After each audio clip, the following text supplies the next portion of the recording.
பெற்றோர்கள் பெரும்பாலும் குழந்தைகளை கடினமாக படிக்க வைப்பதான் அவர்களின் எதிர்காலத்தை பாதுகாக்கும் ஒரே வழி என்று நம்புகிறார்கள்.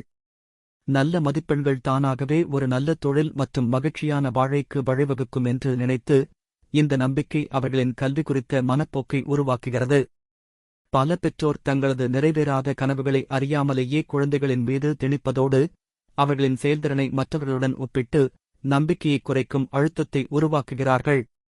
தங்கள் வாழ்க்கைப் பணி அனுபவமே இறுதியான உண்மை எனக் கருதி, குழந்தைகளின் படிப்புப் பழக்கங்களை மிக கடுமையாக கட்டுப்படுத்துகிறார்கள்.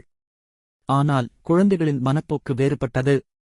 அவர்கள் இயல்பாகவே ஆர்வமுள்ளவர்கள், விளையாட்டுத்தனமாகவும் தங்கள் வழியில் உலகத்தை ஆராய ஆர்வமுடையவர்களாகவும் உள்ளனர்.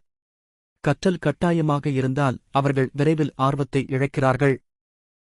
பெற்றோர் பாடங்களை குழந்தையின் சொந்த ஆர்வத்துடன் இணைத்து, நேர்மறையான ஊக்குவிப்பு வழங்கி, சிறிய வெற்றிகளை கொண்டாடி, கல்வியின் மதிப்பை எளிய மற்றும் தொடர்புடைய முறையில் விளக்கினால் குழந்தை விருப்பத்துடன் படிக்கத் தொடங்குவார்.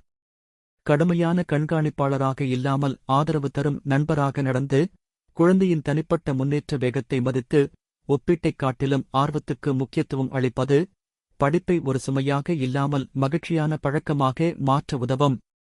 இதன் மூலம் கற்றல் இயல்பான மற்றும் சுயமாக நடத்தப்படும் செயல்முறையாக மாறும்.